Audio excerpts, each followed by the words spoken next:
gotta admit that becoming a data analyst in 2026 is no longer sustainable. It honestly feels impossible, and burnout is pretty much all but inevitable. You could be working so hard and honestly doing everything right, and yet the dream of actually becoming a data analyst still feels so far away. And if you've been wondering if other people feel this way, yes, they do. And it's honestly not just you, it's the whole system is really weird and broken right now. It's just not possible to learn everything that you need to learn because there's a bajillion things you need to learn, to be applying to 100 jobs a day because that's how much everyone else is applying, and all these remote data analyst jobs are getting flooded with thousands of applicants. It's just not sustainable to be doing those things while you have a full-time job, while you have a family, while you have a dog, while you have hobbies. Like, how the heck are you supposed to have time for all these things? You're not. And that's why it's not sustainable anymore. But in today's video, I'm going to be giving you 5 things that you can start today to make this whole process feel sustainable. These 5 things will help you put this process kind of in easy mode and take 10 times less time than it has been previously. So let's get into it. Number 1 is to consider an internal pivot. Stop thinking that in order to become a data analyst, anything has to actually change externally.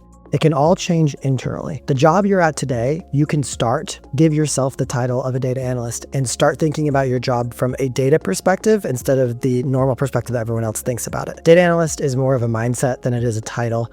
And so you could actually start today and just be like, hey, I'm a data analyst at my job today. My boss doesn't know it, my coworkers don't know it, but I'm going to start doing data analytics at my job. And if you start being more data driven in your actual job, what that could actually lead to is what I call an internal pivot, where you have the chance to become a data analyst at your given company. You don't actually have to switch companies to switch titles. And if you could actually find a data analyst role within your company and switch into that role, or even create that role out of thin air, that's going to be so much easier than pivoting externally, because the number one thing when it comes to hiring is trust. And to be honest, you're a complete stranger to hiring managers and recruiters. Like, why should they trust you? They don't know you. They don't know anything about you. But your current company, your current team, your current manager, those people know, like, and trust you already. And so it's going to be way less of a stretch to, go into a new position where you literally have no experience in, when they already know, like, and trust you. That's going to be way easier. And so if you can figure out how to change your current job into kind of a data analyst job, and then figure out how to pivot internally into an internal data analyst position at your company or your organization, that's going to be way easier and take way less time than doing it externally. And all of this is to say, really what you actually need to do is you need to figure out how to get paid to learn. Right now, you are learning for free, or you are even paying to learn. But this process is only sustainable. Becoming a data analyst is only sustainable if you can figure out how to get paid to learn. And when you pivot internally, when you take your job today and you make a data analyst job, you actually are learning on the clock. You're starting to think about data analytics on the job, and now you're getting paid to learn. In that internal pivot, you'll also get paid to learn on the job. So really the key here is to just get this first data role as quickly as possible so you can get paid to learn. Now, the second thing I'm going to give you right here is really key for getting paid to learn. And that is, stop just reaching for data analytics roles. There's actually a bunch of roles that are underneath data analyst roles that are a lot easier to land because 1, less people know about them. 2, they often have lower requirements. Often it's just like you have to know Excel, and you don't even have to have a college degree. You just have to have a high school diploma. So these jobs are less known about and they're easier to get. They don't pay as well. But the point here is you're not going for the money. You're going for, how do I get paid to learn so I can make the money 1 to 2 to 5 to 10 years down the road? Have some foresight. Like let's say you're making $50,000 right now. Well, yeah, a data analyst job is going to pay like $80,000 when you land that data analyst job. But what if you could get into a role that's $50,000, but it's data, or it's $55,000, but it's data, and then you're in that role for 6, 12, 18, 24 months, and then all of a sudden you're going to be at $80,000. That's a much better financial decision than struggling to become a data analyst for months and even years and never getting any salary bump whatsoever after 3 years of trying. And in this market right now, it's just not sustainable to try to become a data analyst from scratch without any of these 5 things. You have to be doing at least one, if not multiple, of these 5 things. And this is something that all of us can do.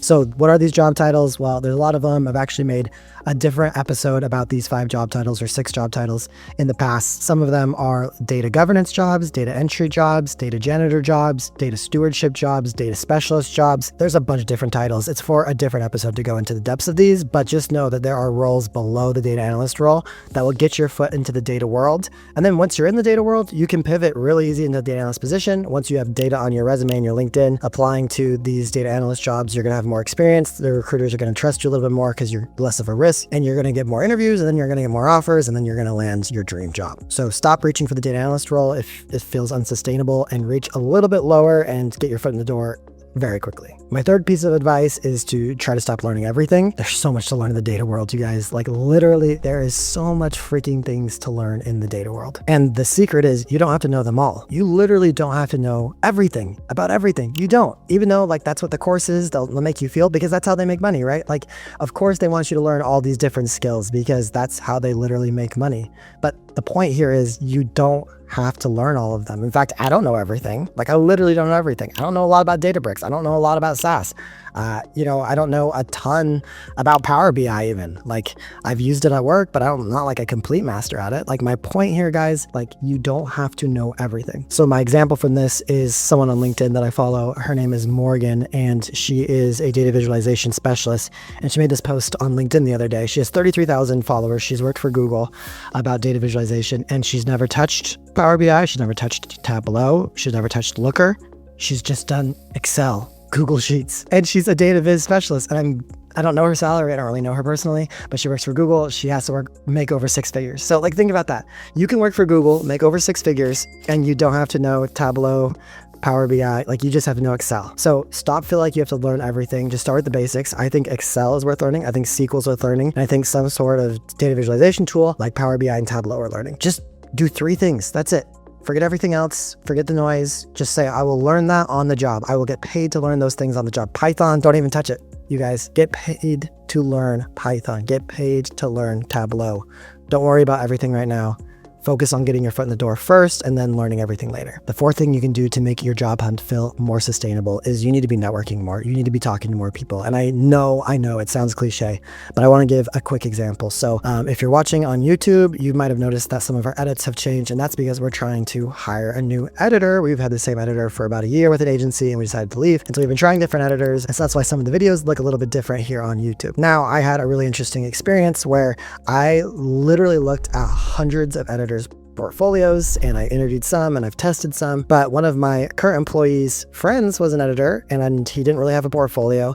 The few things he could send me weren't amazing, but I actually did a paid trial with him anyways, because I really like my employee, and my employee has good recommendations, and I wanted to help my employee and my employee's friend out. It didn't work out, but my point here is they were able to get an interview because of who they knew. And you know people, I promise. You have neighbors, you have friends, you have cousins, you have people at the dog park. You just need to open your mouth and actually start talking to them about what you're trying to do and what they do, and talk to people more. Like, get off the phone, myself included. Like, I don't want my phone so much. Like, get off of Instagram, get off of X. Hey, get off of YouTube, right? Like, take your headphones out, stop listening to this podcast, and actually get out there and talk to people. And you'll be so amazed what opportunities might come that you would never expect. And do they come immediately? No. Does they come every time? No. But the point here is, if you network enough, you will eventually get lucky. I promise you that you will get lucky, and that luck will change your life. So take out your headphones, put down your phone, start talking to humans and talking about your job hunt, what you're trying to do, and ask for help, and you'll be amazed what happens. The fifth thing you can do that'll make your job hunt feel more sustainable is you need cheat codes. You have to get lucky, and you want to make it easy on yourself. So there is cheat codes available, but there is a trade-off for all of them. So for example, I think a cheat code is posting on LinkedIn, but it takes guts to post on LinkedIn. People are going to think weird things about you, but the trade-off is you can get really lucky and get an interview off of posting on LinkedIn. That is a cheat code. Does it cost something? Yes. Is it worth it? In my opinion, yes. You need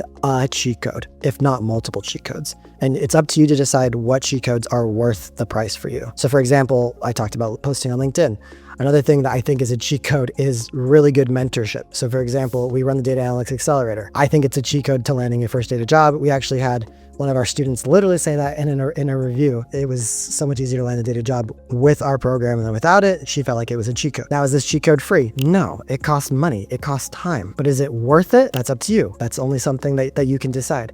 But my point here is, if you're just going to try to tough it out on your own with no additional weapons or armor, so to speak, right? Like, if you're just going to try to go fight, with your bare hands and no shield, you're not going to survive. It's going to be unsustainable. You're going to burn out. You need something that's going to make you faster. It's going to make you stronger. That's going to tell you which ways to go. Now, you have to go out there and figure out what is right for you, but you'll need something. If you want something and you're curious, I recommend checking out the Accelerator. This is my 12-week data analytics program where we teach you from zero to landing your first data job using the SPN method. We'll teach you Excel, SQL, Tableau. We'll build projects. We'll put them on your portfolio. We'll help you with networking, and we'll try to help you find your first data job. That is one option. There's lots of options. I think this is a good option. If it's curious, you can find a link in the show notes down below or go to datacareerjumpster.com/DAA. You guys, it's really hard to land a data job in 2026, but I promise you can do it with these 5 things. I hope this helped. If it did, I'll see you in the next episode.